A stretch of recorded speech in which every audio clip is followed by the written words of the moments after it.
Boa noite, irmãos e irmãs, graça e paz.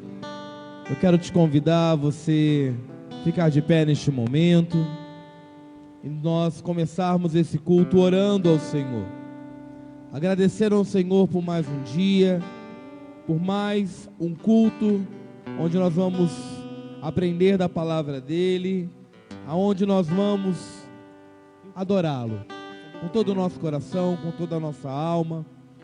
Quero te pedir então que você feche seus olhos e que você comece a agradecer ao Senhor aí onde você está. Que você tenha um momento de gratidão ao Senhor, de agradecimento. Faça esse momento agora, feche seus olhos, fale com o Senhor.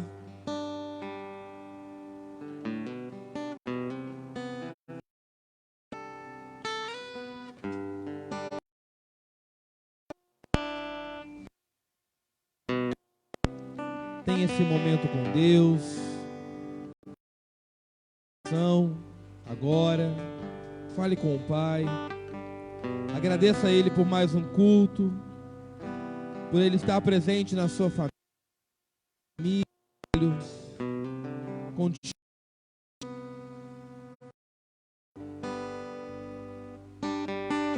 Pai, nós te damos graças nessa noite, Pai, porque Tu és fiel para conosco. Tu és um Deus, Pai, maravilhoso. Tu és um Deus que cuida de nós. Tu és um Deus presente. Tu és o Deus conosco. Aquele que caminha conosco, aquele que fortalece os nossos joelhos nos momentos difíceis. Aquele que enxuga as nossas lágrimas. E nós estamos aqui nesta noite, Pai, para levantar um altar de adoração ao Senhor. Para levantar um trono de exaltação ao nosso Deus. Pai, nós não viemos aqui somente buscar, Pai, uma bênção, mas nós viemos aqui, Senhor, nossas mãos e te adorar, e declarar o quanto Tu és santo, o quanto Tu és maravilhoso, o quanto, Pai, a Tua santidade nos constrange. Pai, perdoa os nossos pecados, perdoa aquilo que falado, aquilo que tocamos, aquilo que vimos, aquilo que ouvimos, Pai. Que possamos adentrar pelos átrios do Senhor com os nossos corações puros, quebrantados, com as nossas vestes brancas diante da Tua presença, em nome de Jesus. Em Tuas mãos, convém a restauração, que haja cura, em nome de Jesus. Abra sua Bíblia, querido, no Salmo 128. Salmo 128, palavra do Senhor.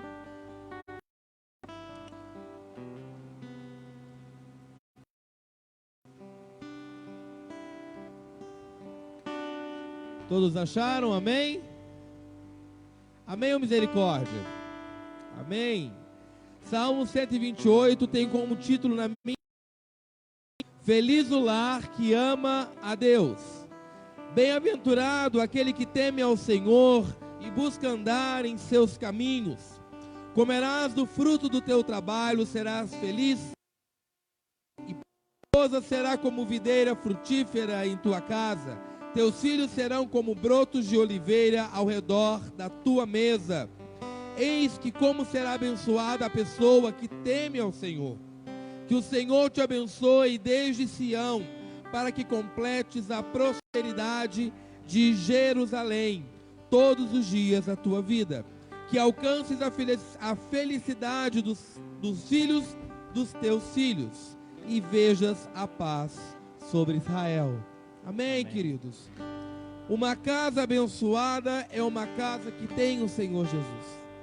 Uma casa abençoada é uma casa que tem partilha, que todos sentam na mesa não para ficar no celular, não para ficar no Facebook, não para curtir o Instagram, mas para que tenha diálogo, para que tenha amor, para que tenha também repreensão.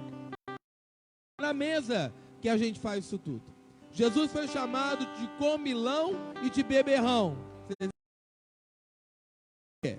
Porque a maior parte do seu ministério comendo e bebendo com os discípulos, com aquelas pessoas. porque é no ato da mesa que você compartilha.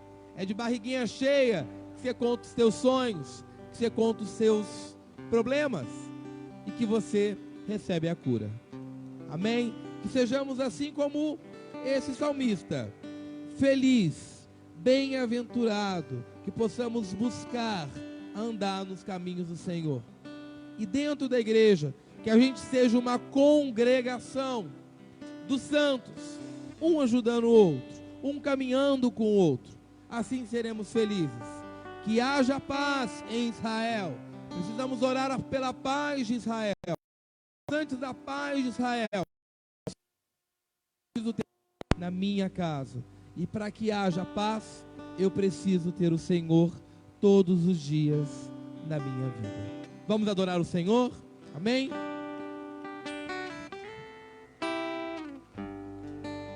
Aleluia. Salmo 133 diz: ó, quão bom e quão suave é que os irmãos vivam, quão bom e agradável, né?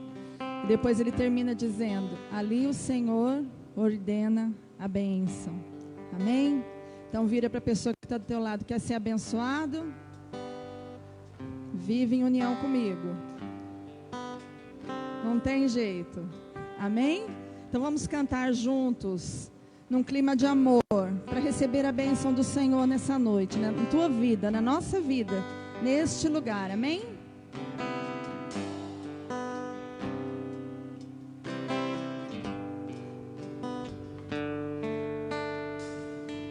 Estamos todos congregados aqui, certamente abençoados também. Há um clima, uma esfera de amor, uma força que se move entre nós. Algo novo Deus está por fazer conosco, com este povo a quem muito quer bem. Teu Ele vai derramar e uma igreja forte edificar.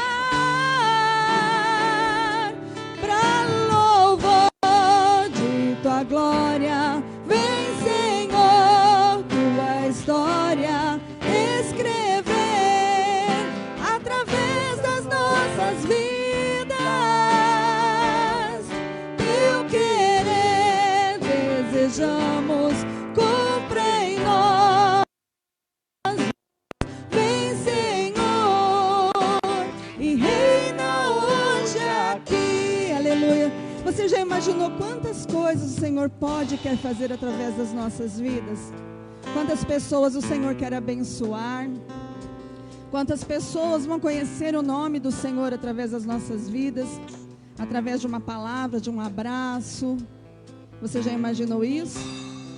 Então coloca a tua vida nessa noite diante do Senhor. Se você quer, se você almeja que uma nova história seja escrita na tua vida, nessa cidade, no teu trabalho, que o reino do Senhor venha, cresça e seja engrandecido, é através das nossas. Amém? Vamos cantar novamente? Estamos todos congregados aqui, certamente abençoados também.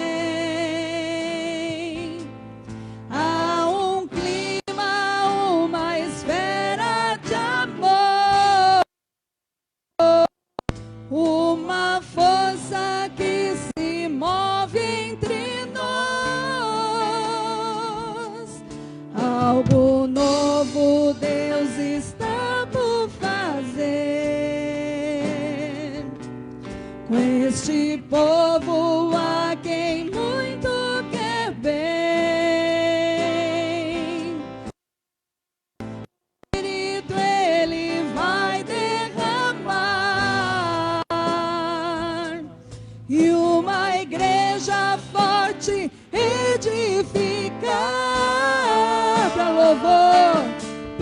louvor de tua glória. Vem, Senhor, tua história escrever através das nossas vidas. Teu querer desejamos, cumpra em nós os teus planos.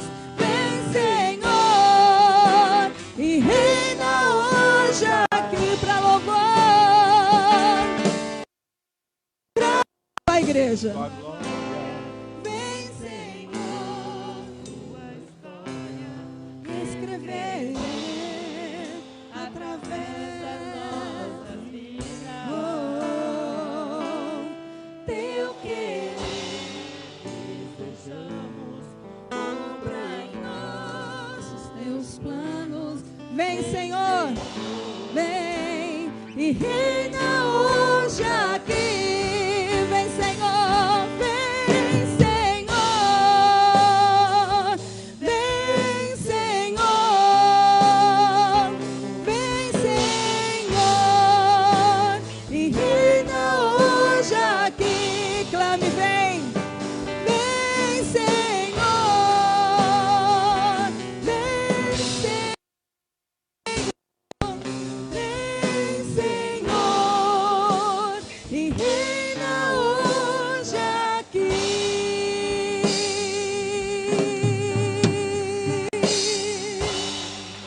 Vem, Senhor. Glória a Deus. Vem, Senhor.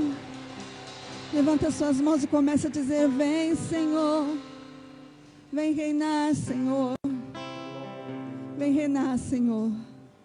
Deus grande, Deus soberano, absoluto. Reina nas nossas vidas. Reina nos nossos pensamentos, Senhor. Reina nas nossas atitudes. Reina no nosso lar, Senhor. Reina na tua igreja, no nosso trabalho, onde andarmos, Pai, que possamos, Deus, realmente, Pai, deixar o Senhor reinar. Tu és maravilhoso, Senhor. Tu és absoluto, inabalável. Não há outro Deus. Aleluias, você é livre. Você é livre para adorar ao Senhor. O Deus grande, o Deus soberano, absoluto. Não há outro, não há outro. Glórias e honras ao Rei dos Reis, Senhor do que vive e reina para sempre neste lugar. Diga isso, quão grande. Quão grande é o meu Deus. Grande é o meu Deus. E todos hão de ver. Quão grande é o meu Deus. Mais uma vez, diga isso.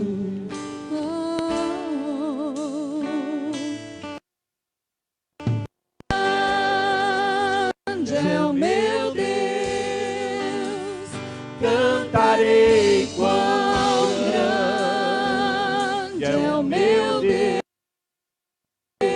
todos hão de ver.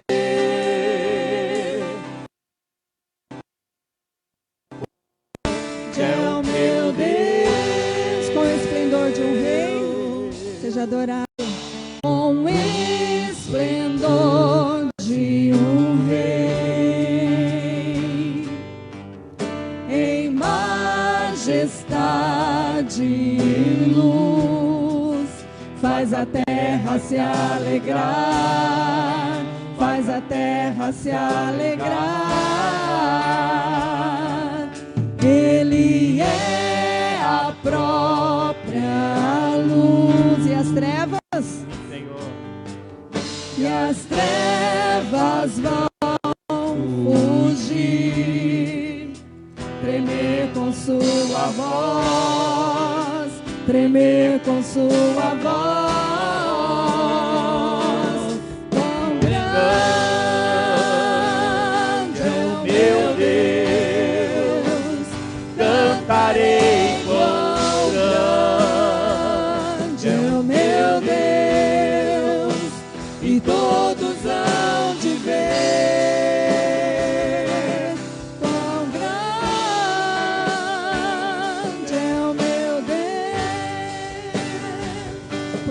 gerações. Por gerações Ele é, e o tempo está em tuas mãos. O começo e o fim, o começo e o fim.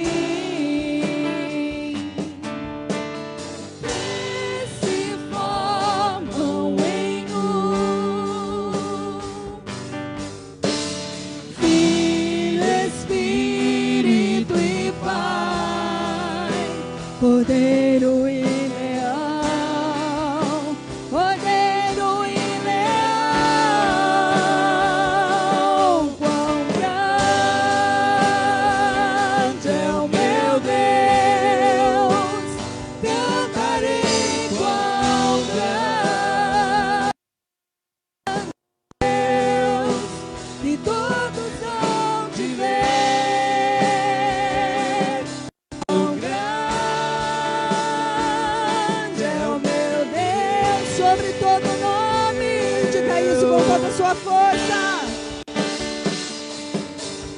Sobre todo nome eu sei, tu és digno, aleluia.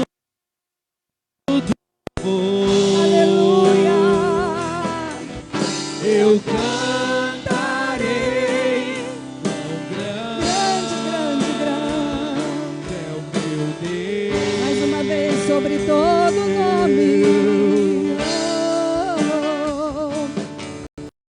Sobre todo nome eu sei, toda glória. Santo, santo, santo, digno, exaltado. Oh, quão grande é o meu Deus, tu és grande, grande, Senhor. Quão grande é o meu Deus, tu és exaltado.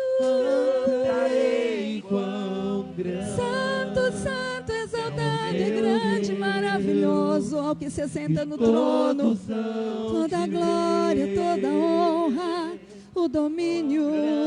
Oh, nosso Deus que está neste lugar, Ele quer ouvir a tua voz. Por isso exalte e diga: quão grande tu és, Senhor, adorado. Oh, Leão da tribo, oh, Pai da eternidade, Príncipe da paz, o Emanuel está neste lugar. Aleluia, aleluia. Pode passear em nosso meio, queremos te ver, Senhor. Quão grande, grande, grande, adorado, Meu Deus, o Deus invisível mais real. cantarei Ele é grande, meu Deus, o nosso Deus. e todos hão Quão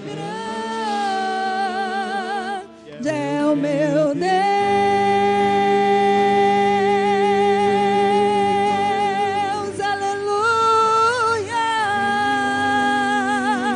Grande, adorado, recebe a glória, a honra, o louvor, o domínio a ti, Jesus. Aleluia, aleluia. Pode se sentar, querida.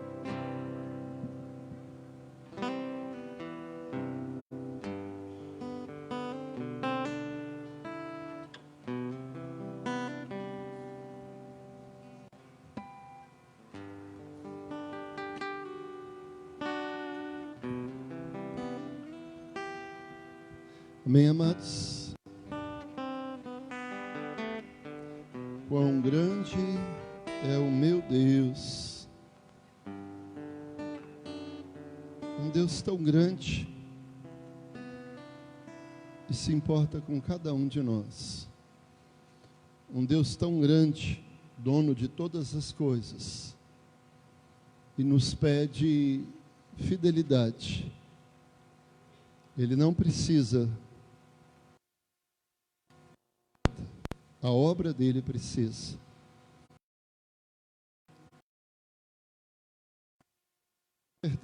Para esse Deus grande, eu confio no Senhor.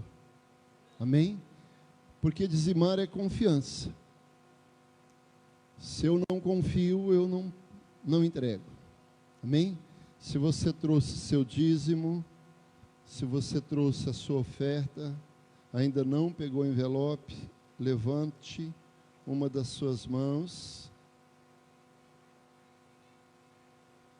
Só diminui, fazendo um favor. Não precisa desligar, não.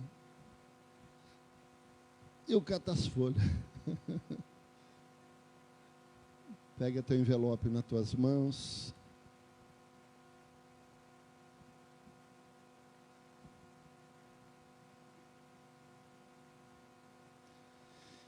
Pega o envelope nas tuas mãos.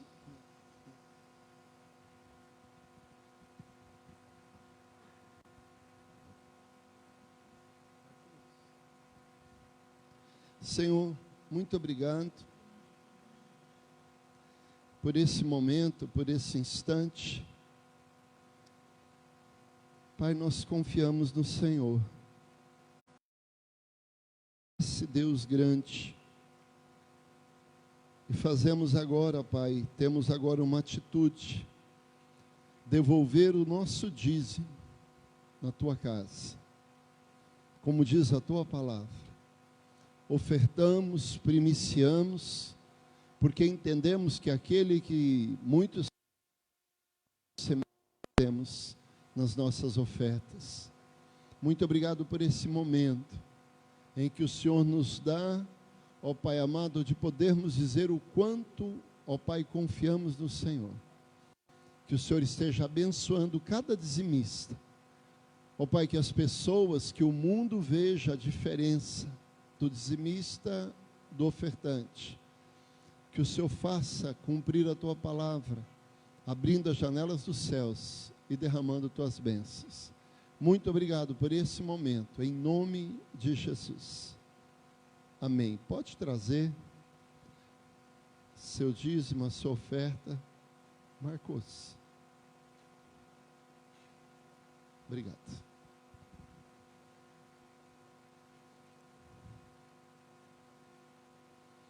Vamos ver os avisos. Terça-feira, intercessão com os homens e mulheres. Quarta é hoje, mas toda quarta, culto da família. Sábado, culto dos jovens.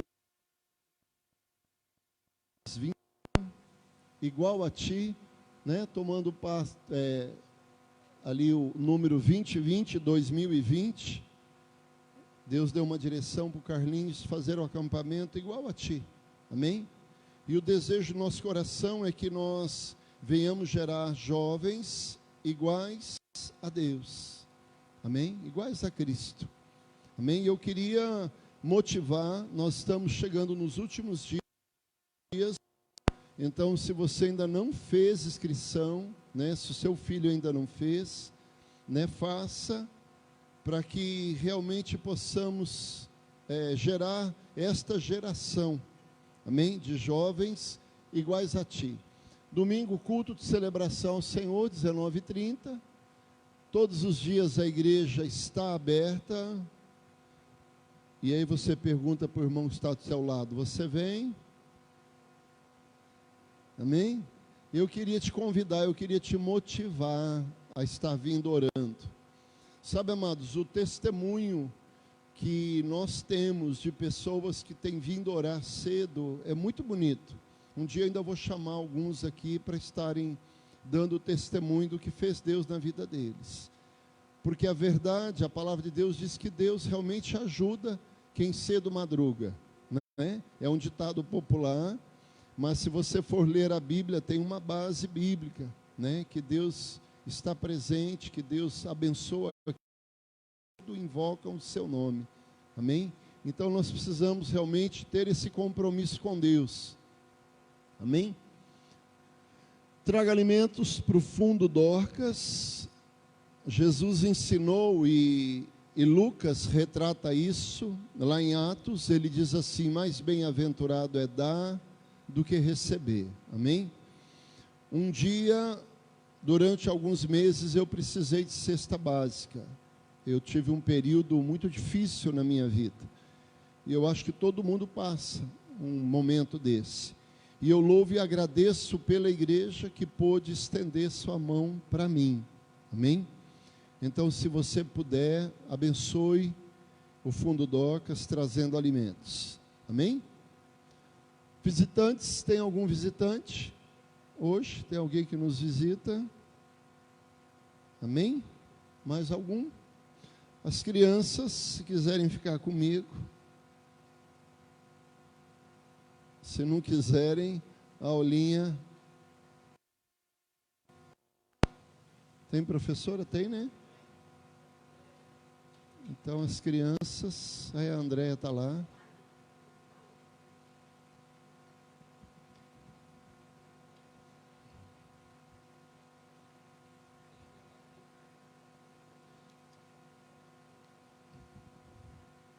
Estenda as tuas mãos.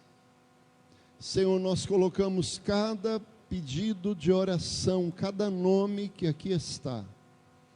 Não precisamos lê-los, é uma lista extensa, mas eu sei que o Senhor conhece a vida, o problema, a situação que está passando. Também sei que o Senhor conhece o coração daqueles que escreveram esses nomes. Alguns escreveram os seus e outros escreveram o nome de outras pessoas, porque acreditam nesse momento, que acreditam no poder da oração da igreja do Senhor. A tua palavra diz que o Senhor nos deu autoridade para ligar e desligar. Nós ligamos a bênção sobre cada nome desse. Nós ligamos as portas se abrindo, a restauração de casamentos. Ó Pai, o voltar, ó Pai, para o Senhor de algumas vidas aqui. Também a conversão de maridos e filhos. Ó Pai, ao Senhor.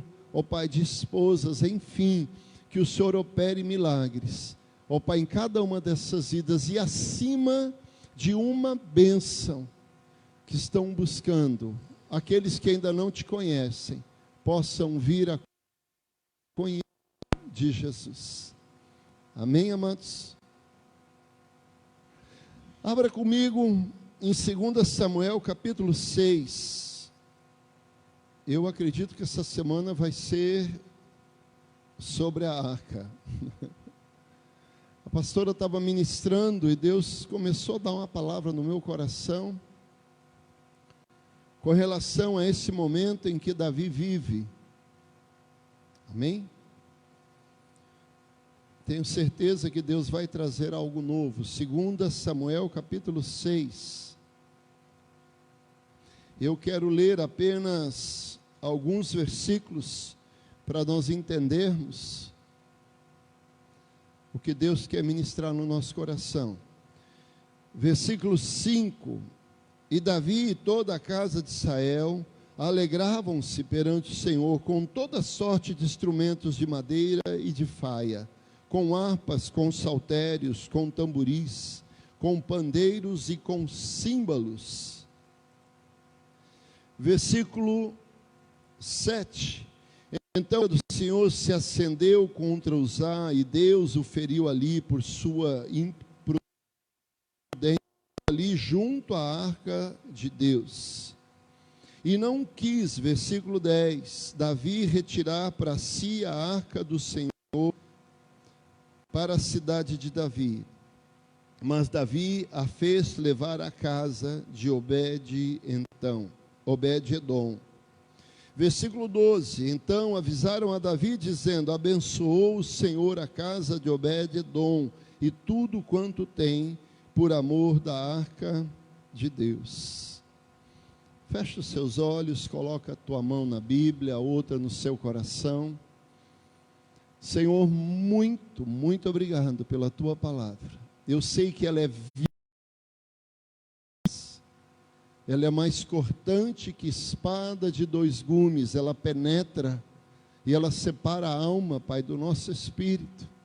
Ó Pai, ela crava tão fundo que ela traz o discernimento, a vontade do Senhor, ó Pai, e é isso que desejamos, em nome de Jesus, amém.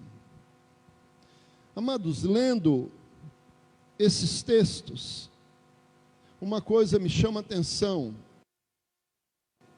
Davi está todo feliz, ele e o povo de Israel, há uma festa, há uma alegria, tipo de instrumento. De repente, alguma coisa acontece, Uzá toca na arca, então aquela alegria se torna em tristeza. E aquele anseio de trazer já não mais queima no coração de Davi. E a Bíblia diz, e não quis Davi retirar para si a arca. Alguns textos diz, desistiu Davi de trazer a arca do Senhor. Depois, quando ele sabe que a casa de Obed-edom está sendo abençoada, imediatamente ele vai, e a Bíblia diz, foi Davi e trouxe a arca.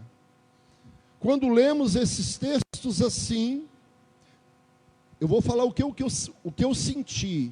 Eu senti que Davi, quando a arca estava trazendo alegria, ele queria.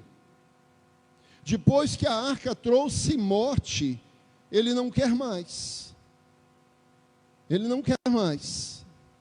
Depois, quando ele fica sabendo que a arca abençoou, ele quer de novo.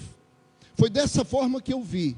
Eu não sei se você enxerga dessa forma, mas a impressão e a primeira impressão que eu estou lendo o texto, quando eu li esses textos, falei, nossa, interessado na presença de Deus só quando ela o abençoava, só quando ela trazia alegria, só para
somente entrar naquele lugar.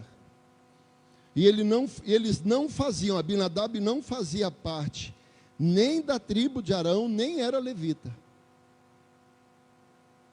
Se não me falha a memória, ele era benjamita, descendente de Saul.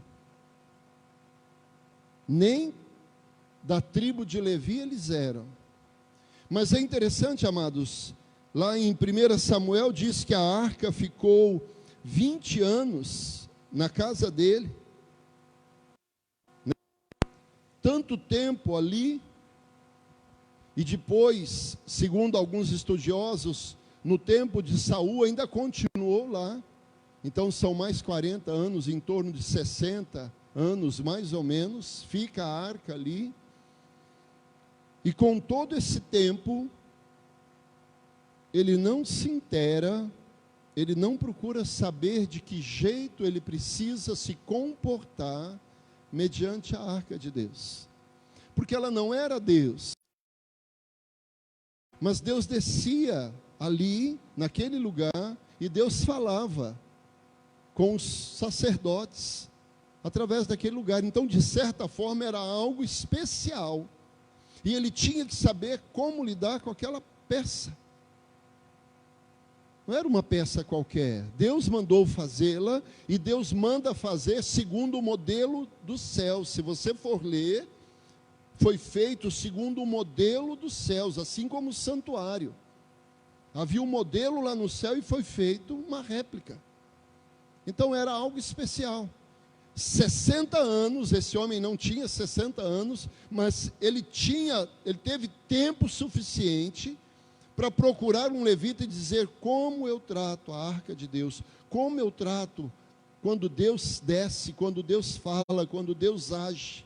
Essa arca está na minha casa e eu preciso saber como tratar.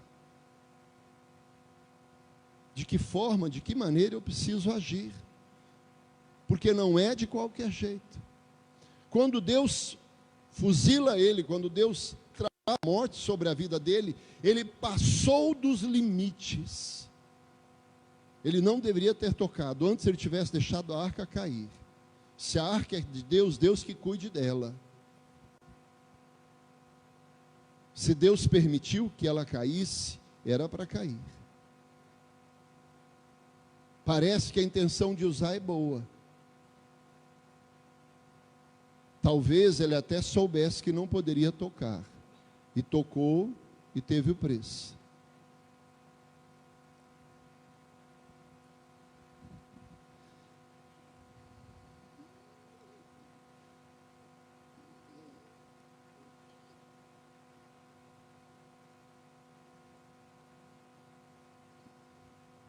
Sabe, amados, o sentimento de Davi não foi de interesse. A Bíblia diz em 2 Samuel capítulo 6, 9, temeu Davi ao Senhor naquele dia.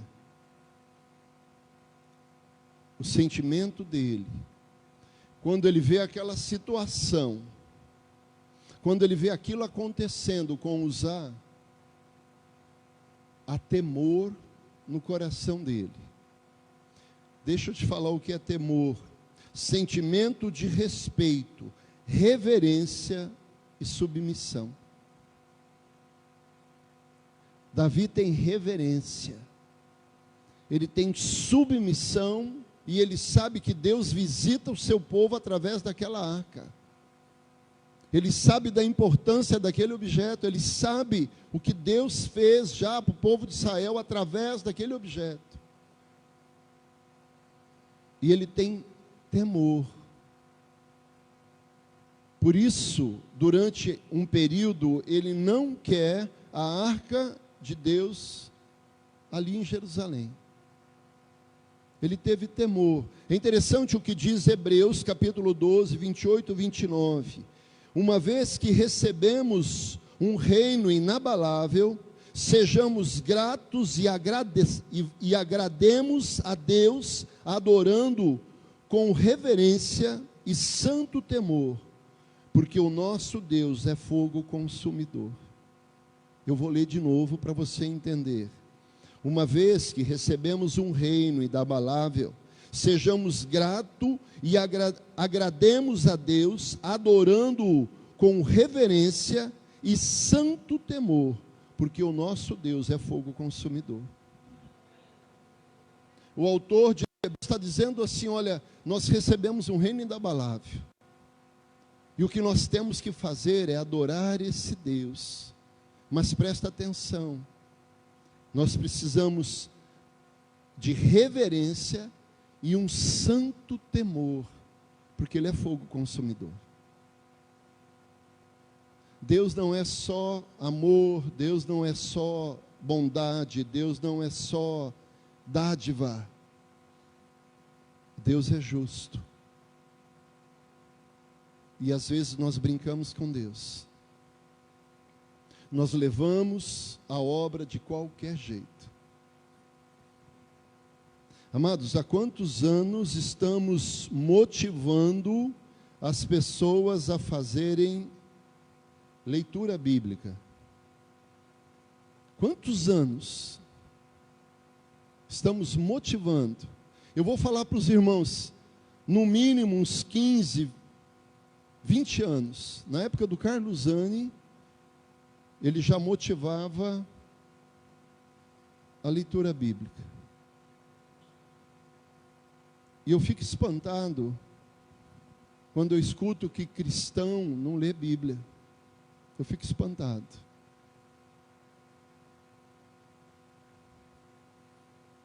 Eu preciso conhecer a Deus. Porque se eu não conhecer, qualquer igreja que eu for e o pastor falar uma asneira, eu vou dar glória a Deus e vou sair pulando no salão, com uma asneira, uma besteira que ele falar. É por isso que tem gente fazendo coisas horripilantes por aí, né? Porque tem gente que acredita, tem gente que se deixa levar. E quando nós motivamos vocês a lerem a Bíblia, para que vocês saibam e sejam conhecedores da palavra de Deus, para que vocês não sejam enganados, para que quando mandar a Bíblia e falar, ó, lá em Naum, aí você fala, não sei se tem esse livro, né? Não sei se tem esse livro. Ageu, Sofonias. Ah, pastor, isso eu conheço. É aquele que faz assim, né? Sofonias. Eu preciso conhecer a Deus. Eu preciso conhecer o propósito de Deus. Eu preciso me inteirar quem é Deus, qual o propósito, qual o plano, o que Ele fez no passado, o que Deus deseja fazer neste presente e no futuro. Eu preciso saber quem é Deus. Porque Deus não é só amor, bondade, mansidão, misericórdia. Deus é justiça. E mais cedo ou mais tarde nós caímos na mão de Deus. Mais cedo ou mais tarde algumas coisas Deus vai permitir. E aí eu vou querer largar Deus, abandonar Deus. Não vou querê-lo mais para minha casa. Agora, quando eu conheço Deus, quando vem a provação, quando vem o problema, eu falo, não, Deus está no controle. Estou passando por uma luta, estou passando por uma enfermidade, mas eu entendo o que Deus quer para a minha vida. Davi, o sentimento de Davi era de temor. E é interessante, quando eu fui para a igreja, eu tinha a boca muito suja, eu gostava de piada suja, eu falava muito. E eu comecei a buscar sabedoria. Falei, Deus, eu não aceito isso. A minha oração era do salmista, põe freio na minha boca, põe um cabresto nos meus lábios. E eu aprendi desde cedo, o Salmo 111:10, o temor do Senhor é o princípio. Eu pedi a sabedoria e Deus falou para mim, tenha temor, tenha reverência.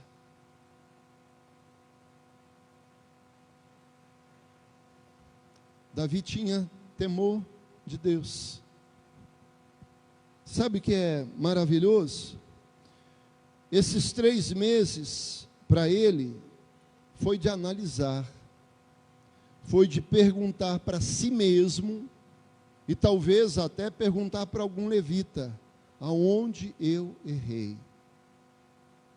Olhar para o espelho e dizer, aonde eu estou errado? O que eu fiz de errado? Por que não está dando certo? Por que eu tento fazer uma coisa boa e de repente não acontece? Eu fico imaginando Davi se perguntando assim como nós deveríamos perguntar, por que algumas coisas não estão acontecendo na nossa vida. E Davi passa esse período se perguntando, 3 meses, Deus, será que é comigo? Será que o errado fui eu? De certa forma. Ele deveria ter perguntado por um levita. Ele vai diretamente onde está a arca e ele nem imagina que as pessoas que estavam ali não estavam habilitadas para conduzir aquela arca. Ele deveria ter perguntado para alguém, falar, vamos fazer um estudo aqui, vamos analisar, porque eu não quero errar, então me deem conselho. Então ele errou nesse sentido de não ter perguntado como trazer a arca de Deus. Ele vai no que deu certo. Os filisteus pecaram, a pastora falou isso no domingo, e eles mandam a arca dentro de um carro novo, com vacas prenhas. Ó, a artimanha do filisteu, eles pegam 2 vacas prenhas que acabaram de parir, e eles prendem o bezerro no curral, e colocam o carro de boi ali, e o boi no carro novinho, com a oferta deles, e eles falam o seguinte, bom, se a vaca seguir pelo caminho de Israel, é porque é de Deus, se ele voltar para a cria, porque o que está acontecendo é coincidência, é alguma coisa aí. Qual a lógica? A vaca voltar para os bezerros, amamentar. Mas a Bíblia diz que ela segue do outro lado, porque vinha de Deus. Davi olha e fala, bom, deu certo com os filisteus, vai dar certo comigo também. Deu certo para o fulano, ele fez uma artimanha ali e ganhou dinheiro, vai dar certo para mim também. Ó, fulano deu uma escapadinha, deu certo para ele, acho que vai dar certo para mim. Fulano bebe, usa droga, está dando certo para ele, ó, ninguém descobriu ainda. Sabe, aquelas coisas que está dando certo e eu faço igual. Mas nem tudo que dá certo é certo. Davi tentou usar o que deu certo, mas não era o certo. E Davi passa esse tempo analisando. Ele descobre que parte do problema foi ele não ter perguntado. Por isso, ele toma outra posição. Cada 6 passos, ele faz um sacrifício. Você sabe por que 6? Porque 6 é o número do homem. O homem foi criado no 6º dia. Então, o número 6 na Bíblia aponta para o homem. Então, ele dá 6 passos e diz, Senhor, eu não sou perfeito igual ao Senhor, porque o número 7 é o número de Deus, é o número da perfeição. Não me pergunta como, os matemáticos explicam. Então, ele dá 6 passos e fala, eu sou um homem. E eu dependo do Senhor para dar os outros passos que eu tenho que dar. Aí ele dá mais 6 passos e lembra novamente a sua humanidade, o ser homem. E ele sacrifica e fala, Deus, eu sou um homem. E os próximos passos, se eu der, o Senhor tem que me ajudar, o Senhor tem que estar comigo, eu preciso do Senhor. Davi procura a forma certa de ser feito. O erro era só dele? Não, o erro era do sacerdote. Ele procurou a pessoa errada para dar orientação para a vida dele. E ele paga um preço por isso. Paga um preço por isso. É interessante, hoje eu conversava com a minha esposa. Eu apanhei 2 vezes do meu pai, 2 ou 3 vezes. E eu me lembro da surra. O senhor lembra quando era o laboratório ali, onde é o quarto de visita? Eu apanhei lá naquele lugarzinho, né? Você sabe aquela fiozinho da máquina de couro? Aquele que era de pedalar assim? É aquele lá. Ele me pegou lá no laboratório e foi ajustar os meus dentes, né? Porque eu falei uns nomes das minhas irmãs muito feios. Eu chamei ela dos nomes feios. E aí ele pegou a filha dele, né? Pegou o trem lá e eu não esqueci. E eu sei que o meu pai me ama porque ele me corrigiu. Porque senão eu seria um desbocado, eu seria alguém que xingaria, continuaria xingando a irmã e a filha dos outros. Eu perjuraria os outros constantemente. E ele me corrigiu porque ele não queria que eu errasse de novo. Quando Deus corrige Davi, e Davi entendeu, é para que Davi não errasse de novo. É para que Davi não pisasse na bola de novo com Deus, com coisas sérias.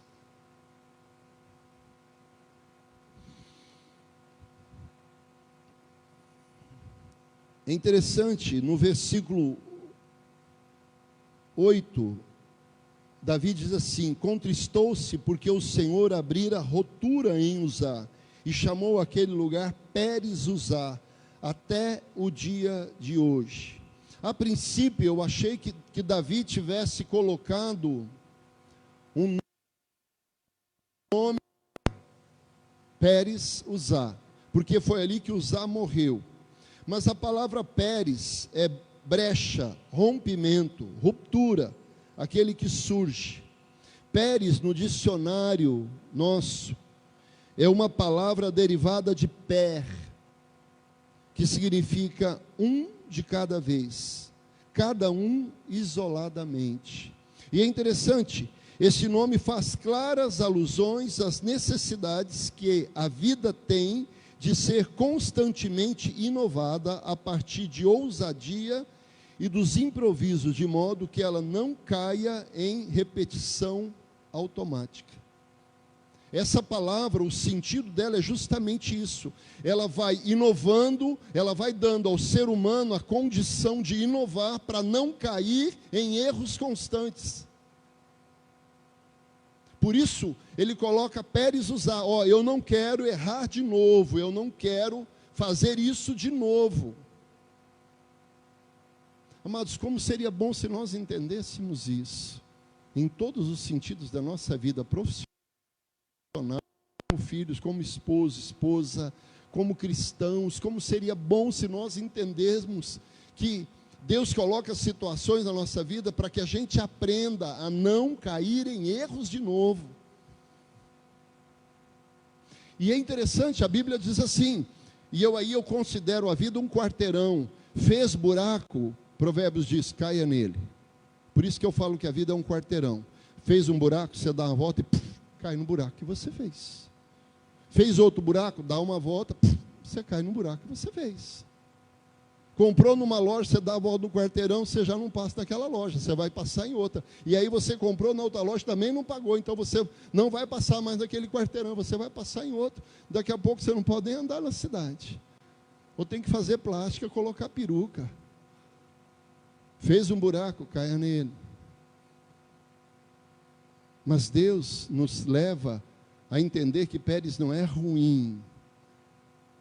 É aquelas situações que nos levam a não cair. Aprendeu com isso, amados.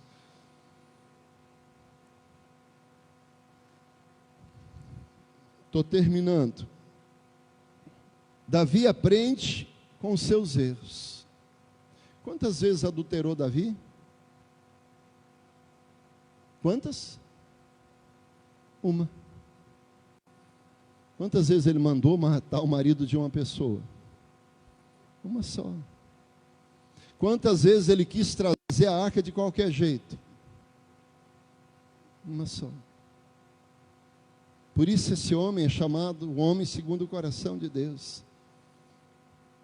E eu acho lindo, hoje Deus estava me lembrando uma coisa. Esse homem para ser rei. Aleluia, estou indo para o palácio, é isso? Estou indo para o palácio agora, cadê o manto, cadê a coroa, cadê a mula branca? É assim? Não, vai para o pasto. Vai pastorear ovelhas malhadas. Gente, ele acaba de receber uma unção.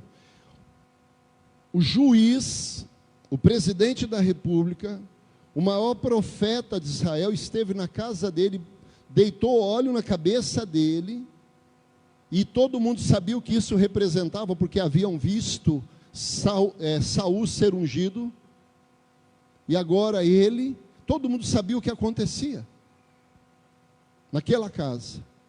E ele vai para o campo. Ali ele luta uma luta que ninguém fica sabendo. Ele luta com o leão e com o urso. E ele não conta para ninguém, a não ser na hora certa, no momento certo.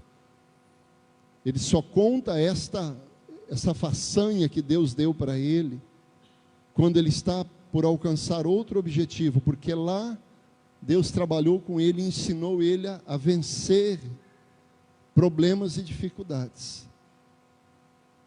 Aí ele está diante de Golias, ele fala, ó, eu já enfrentei problema. Está pensando que eu sou magrinho, raquítico, do jeitinho que eu sou aqui, não tenho problema? Não tenho problema sim. Acabei de enfrentar um leão e um urso. Esse gigante aqui vai cair igual os dois lá. Ele enfrenta problemas e ele sabe que Deus está com ele. Amém? Ele aprende com os erros. O que acontece com Davi, amados, foi uma correção. E eu queria que você abrisse Hebreus capítulo 12. É o último texto que eu vou pedir para você abrir. Hebreus capítulo 12.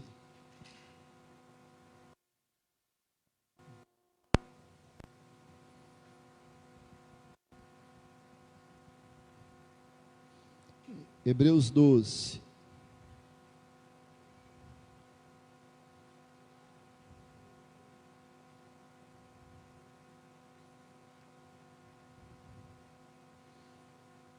Diz assim o versículo 5, lá na parte B do versículo: não desprezes a correção do Senhor, e não desmaies quando por ele fores repreendido, porque o Senhor corrige o que ama e açoita a qualquer que recebe por filho. Se suportais a correção, Deus vos trata como filhos. Porque que filho há a quem corrige? Se você tem pedido algo para Deus, e Deus ainda não respondeu, se parece tardar a resposta dele, se de repente a resposta que ele te deu não é a que você queria, se de repente você está vivendo um momento difícil da sua vida, eu queria que você entendesse que Deus é Pai, e que Ele corrige o filho que ama. E se Ele está te corrigindo é porque você é amado.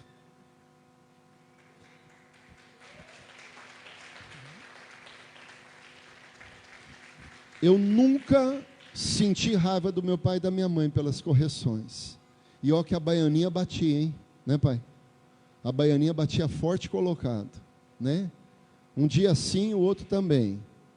O lema dela é assim: eu não sei porque que você está apanhando, mas eu não sei porque eu estou te batendo, mas você sabe que você está apanhando. E eu sabia. Esse dia eu encontrei a minha vizinha, que eu roubava caqui e subia em cima da escola para comer caqui, né? Coisa corriqueira, né? Criança não faz isso, né? Mas eu sabia porque eu apanhava, mas de maneira nenhuma eu fiquei com raiva deles pelas surras, porque eu sei que eles me amavam, que não queriam que eu repetisse um erro. que eu fosse de alguma forma humilhado porque não fui educado. Deus te ama. Amém? Fica de pé. Eu queria que você fechasse seus olhos. E eu sei que Deus falou com você. Eu sei que essa palavra tinha o endereço certo, o teu e o meu coração. E eu queria que você orasse agora nesse momento. E agradecesse a Deus. Mesmo pelo momento que você está vivendo. Talvez seja difícil. Foram percas. Está passando lutas com filhos. Está passando dificuldade no teu relacionamento.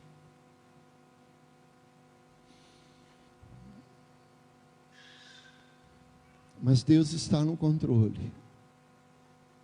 Se Deus está permitindo, uma coisa é certa: Ele está tratando da minha e da sua vida.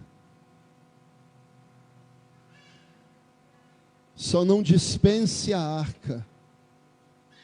Só não dispense a presença de Deus. Só não abandone a presença de Deus. Se apega a Ele agora mais do que nunca.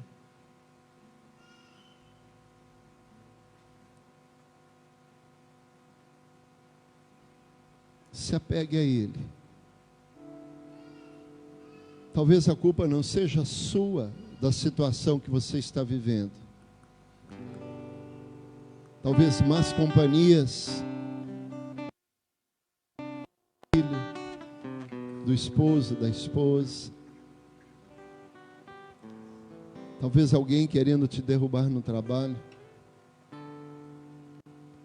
Enfim, às vezes a culpa não é sua, mas pode ser que faltou um conselho. Talvez você não pediu direção para ter tomado algumas posições na sua vida. Talvez tivesse se aconselhado com o pai antes de fazer, com alguém mais experiente. Talvez se na hora da tentação você ligasse para alguém e falar: olha, eu estou sendo tentado, estou com uma vontade de fazer, ora por mim. E se foi assim, Pérez, na sua vida, sim, abriu uma brecha, mas isso te ajuda a não errar mais, a não fazer do erro uma constante. Aprenda com os erros, cresça. Senhor, nós colocamos nossas vidas diante do teu altar. Pai, a tua palavra diz que em tudo devemos dar graças, mesmo na tribulação, mesmo no problema. E nós apresentamos nossas vidas, inclusive a vida dos nossos ouvintes, para que o Senhor visite as nossas vidas, para que o Senhor continue falando ao nosso coração aonde temos falhado, aonde temos errado, aonde não estamos fazendo a coisa certa, por falta de orientação. Nos ajuda a deixarmos de sermos orgulhosos, porque só um orgulhoso não pede conselho, só um orgulhoso não abre seu coração, Pai. E eu sei que os orgulhosos não entrarão no reino de Deus. É isso que diz a tua palavra. Por isso, Senhor Deus, quebranta nosso coração a tal forma, de tal maneira, a pedirmos conselhos, a pedir orientação, a entender, Pai amado, que outras pessoas podem nos dar conselhos para que a gente não erre mais, para que a gente não incuta em erros, para que a gente não continue errando constantemente a mesma coisa. Que o Senhor esteja abençoando, Pai, cada um dos teus filhos nessa noite.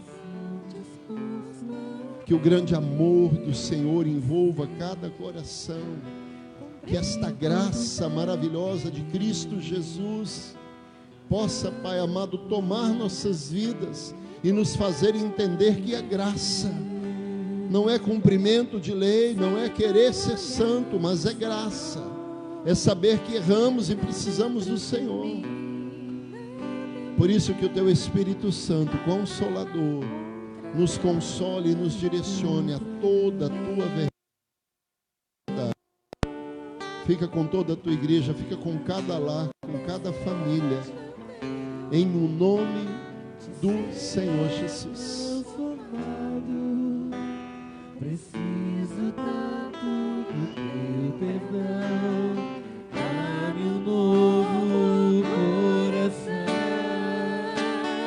Põe a mão no teu coração. Meu coração e faz dessa canção a tua verdade. Meu mestre, dá-me um coração igual ao teu, coração disposto a obedecer, cumprir todo o teu querer.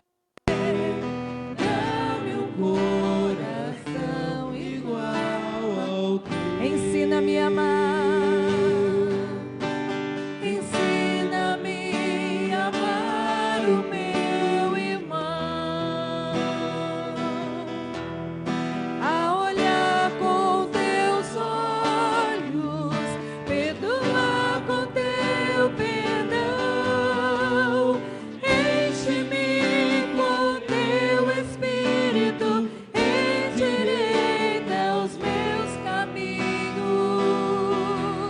Ó Deus, dá-me um novo coração, enche-me com teu Espírito, endireita os meus caminhos. Ó Deus, dá-me um novo coração.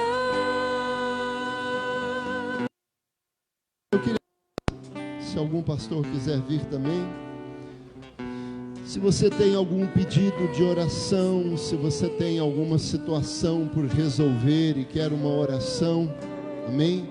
Se você tem alguma luta e quer uma oração para ser fortificado, amém? Vão estar aqui na frente os intercessores. Se não, o cafezinho está lá no fundo, amém? Deus abençoe sua vida, dê um abraço no irmão que está do seu lado, amém? Enquanto isso, o louvor vai cantar a mão um pouquinho.